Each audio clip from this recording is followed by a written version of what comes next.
आज के लेक्चर में हम क्लास 10th साइंस के कुछ इंपॉर्टेंट टॉपिक जानेंगे, यानी 50 ऐसे टॉपिक, 50 ऐसे टॉपिक। अगर आप इन टॉपिक्स को पढ़ लेते हैं तो बोर्ड एग्जाम में आपके एक साइंस में क्लास 10th में इससे बाहर कुछ भी नहीं पूछा जाएगा।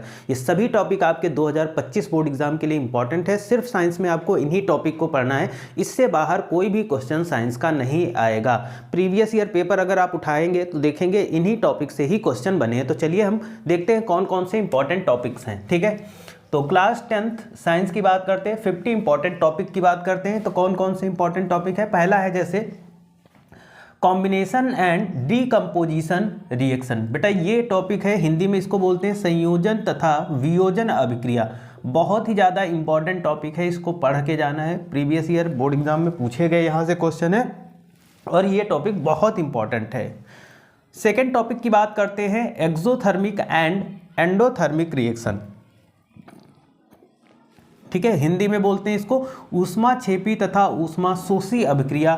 बहुत इंपॉर्टेंट टॉपिक है, इसको भी आपको पढ़ना है। ये सभी 50 टॉपिक जो है वो कि बहुत इंपॉर्टेंट होने वाले हैं। ठीक है, आगे बात करते हैं यहाँ पर methods of balancing chemical equation, यानी रासायनिक समीकरण संतुलित करने की विधि। बेटा इंपॉर्टेंट है। इस टॉपिक के अंदर आपको क्या करना है, जो केमिकल इक्वेशन कैसे बैलेंस की जाती हैं उन सभी केमिकल इक्वेशन को बैलेंस करना पूछा जाता है। आपके बोर्ड एग्जाम में पूछा जाएगा, रिएक्शन दे दी जाएंगी और पूछा जाएगा कि इन रिएक्शंस को बैलेंस करके दिखाइए। तो केमिकल बैलेंसिंग बहुत इंपॉर्टेंट है, ये टॉपिक नंबर 3 आपको पढ़ना है। नेक्स्ट है कि एसिड, बेस एंड सॉल्ट, अम्ल, क्षार तथा लवण क्या है। इस टॉपिक को पढ़ के जाना है और इसके एग्जाम्पल और हिंदी में कहे तो उदाहरण जरूर आपको पढ़ के जाना है। इस टॉपिक को भी बहुत ही अच्छे से पढ़ना है। नेक्स्ट टॉपिक है कि methods of baking soda, baking soda बनाने की विधि। बेकिंग सोडा बनाने का जो मेथड होता है ये पूछा गया है, यानी बेकिंग सोडा बनाने की जो विधि होती है ये प्रीवियस ईयर बोर्ड एग्जाम में पूछी गई। तो ये भी टॉपिक आपको पढ़ के जाना, इंपॉर्टेंट टॉपिक है। Okay, methods of washing soda, यानी धावन सोडा बनाने की विधि इंपॉर्टेंट है, इसको भी आपको रट के जाना है। Plaster of Paris, plaster of Paris बेटा ये भी इंपॉर्टेंट टॉपिक है, इसको आपको रट के जाना है। न्यूट्रलाइजेशन रिएक्शन, यानी उदासीनीकरण अभिक्रिया, इसको पूरी तरीके से आपको कंप्लीट करके लेके जाना है। वेरी वेरी इंपॉर्टेंट रिएक्शन है। मेटल एंड नॉन मेटल, यानी धातु और अधातु क्या है, इसको पढ़ के जाना है। इस टॉपिक को पढ़ के जाना है, ये बहुत इंपॉर्टेंट टॉपिक है। इन टॉपिक्स को आपको बहुत ही ध्यान से कॉपी पेन ले करके इनको बहुत ही अच्छे से प्रैक्टिस करिएगा बेटा। ठीक है, इलेक्ट्रोकेमिकल सीरीज क्या होती है, विद्युत रासायनिक श्रेणी क्या होती है, ये टॉपिक बहुत इंपॉर्टेंट है। पिछली बार बोर्ड एग्जाम में पूछा गया और आने वाले बोर्ड एग्जाम में पूछा भी जाएगा। ठीक, सेचुरेटेड एंड अनसेचुरेटेड, यानी संतृप्त और असंतृप्त का जो पूछा जाएगा, यहाँ से भी क्वेश्चन बनता है। उसके बाद बेटा बात करते हैं आईयूपीएसी नॉमेनक्लेचर, यानी आईयूपीएसी नामकरण। यहाँ से ऑब्जेक्टिव क्वेश्चन खूब पूछे जाते हैं। ठीक है, तो आईयूपीएसी आपको रट के जाना है, यहाँ से आपके ऑब्जेक्टिव क्वेश्चन पूछे जाते हैं। सैपोनिफिकेशन, यानी साबुनीकरण, बहुत इंपॉर्टेंट टॉपिक है, इसको आपको रट लेना है। ठीक है, स्ट्रीफिकेशन, यानी स्ट्रीकरण अभिक्रिया, आपको रट लेना है। यानी अभी तक हमने 14 टॉपिक पढ़े, इन 14 टॉपिक्स को आपको बिल्कुल रट के जाना है। 100% ये टॉपिक आएंगे आपके बोर्ड एग्जाम में, इन टॉपिक से बाहर कुछ भी नहीं आएगा। यहाँ पर आपको ये टॉपिक बहुत अच्छे से तैयार करने हैं। बायो में देखो हम लोग चलते हैं, तो बायो में सबसे पहले आपको डाइजेस्टिव सिस्टम, यानी पाचन तंत्र अच्छे से तैयार कर लेना है पूरा। कभी कभी इसका डायग्राम भी पूछा जाता है। ठीक है, रेस्पिरेटरी सिस्टम, श्वसन तंत्र जिसे बोलते हैं, ये भी इंपॉर्टेंट है। एक्सक्रेटरी सिस्टम, यानी उत्सर्जन तंत्र, आपको पढ़ के जाना, इंपॉर्टेंट है। सेक्सुअल रिप्रोडक्शन, यानी लैंगिक जनन आपका पूछा जाता है, इंपॉर्टेंट है। 19 नंबर है एसेक्सुअल रिप्रोडक्शन, यानी अलैंगिक जनन भी आपका पूछा जाने वाला बहुत इंपॉर्टेंट टॉपिक है। ठीक है, स्ट्रक्चर ऑफ फ्लावर, पुष्प की संरचना की बात करते हैं, वेरी वेरी इंपॉर्टेंट है। यहाँ पर फ्लावर का स्ट्रक्चर पूछा जाता है। ठीक है, बहुत इंपॉर्टेंट है। Male and female reproductive system, यानी नर तथा मादा जनन संरचना, जनन तंत्र की संरचना। ठीक है, तो ये बहुत इंपॉर्टेंट है, male and female reproductive system बेटा पूछा जाता है, ठीक है। ये सभी टॉपिक आपको रट के जाना है, और यहाँ पर जैसे डाइजेस्टिव, रेस्पिरेटरी, एक्सक्रीटरी, है ना, इन सब के आपको डायग्राम भी आपको याद रखना है, ठीक है। पॉलिनेशन यानी परागण की प्रक्रिया आपको पढ़ के जाना है। 23 number, difference between DNA and RNA. DNA और आरएनए में अंतर की बात करें तो बहुत इंपॉर्टेंट टॉपिक है, यहाँ से डिफरेंस पूछा जाता है, या डीएनए और आरएनए में क्या अंतर है ये पूछा जाता है, okay. Mendel's law of heredity, Mendel's के आनुवांशिकता के नियम पूछे जाते हैं, इंपॉर्टेंट है बेटा, ये सभी क्वेश्चन इंपॉर्टेंट है, ये सभी टॉपिक आपको रीड करके जाना अच्छे से, okay. Monohybrid and dihybrid cross क्या होता है, एक संकर तथा द्विसंकर। संकरण क्या है, बहुत इंपॉर्टेंट टॉपिक है। सेक्स डिटर्मिनेशन, लिंग निर्धारण, ठीक है। सेक्स डिटर्मिनेशन मतलब कैसे मेल होगा या फीमेल होगा, नर होगा या मादा होगा, वो जो सेक्स डिटर्मिनेशन की पूरी प्रोसेस है वो आपको रट के जानी है, ठीक है बेटा।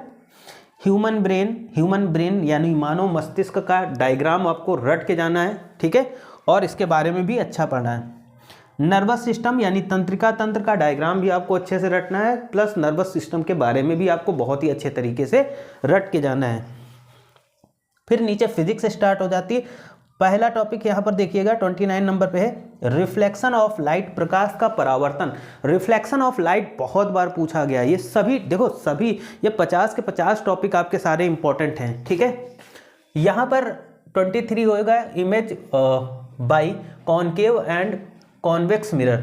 कॉन्वेक्स और कॉनकेव मिरर की जो इमेज फॉर्मेशन होती हैं, यानी अवतल और उत्तल दर्पण की द्वारा जो प्रतिबिंब का निर्माण, जो स्थितियां होती हैं 6, उनको आपको रट के जाना है, बहुत इंपॉर्टेंट है, यहाँ से एक क्वेश्चन बनेगा जरूर, ठीक है।